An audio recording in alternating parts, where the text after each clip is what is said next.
دوزخ کے 7 درجے ہیں۔ پہلی دوزخ کا نام ہے حاویہ، جس میں منافق لوگ جائیں گے۔ منافق وہ ہوتے ہیں جو کہتے ہیں ہم مسلمان ہیں لیکن ان کے دل میں کفر ہوتا ہے۔ دوسری دوزخ کا نام ہے جہیم، جس میں مشرک لوگ جائیں گے۔ مشرک وہ لوگ ہوتے ہیں جو اللہ کے ساتھ کسی کو شریک کرتے ہیں۔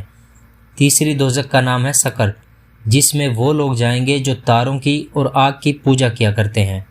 چوتھی دوزخ کا نام ہے لظب، جس میں شیطان اور اس کے تابعدار جائیں گے۔ پانچویں دوزخ کا نام ہے حطمہ، جس میں یہودی جائیں گے۔ چھٹی دوزخ کا نام ہے سعیر، جس میں عیسائی جائیں گے جو عیسیٰ علیہ السلام کو اللہ تعالیٰ کا بیٹا مانتے تھے۔ اور ساتویں دوزخ کا نام ہے جہنم، جس میں رسول اللہ صلی اللہ علیہ وسلم کے گناہ گار امتی جائیں گے۔ صرف جہنم ہی ایک ایسی دوزخ ہے جس میں کوئی انسان جا کر واپس آ سکتا ہے۔ اللہ کے رسول صلی اللہ علیہ وسلم کی دعا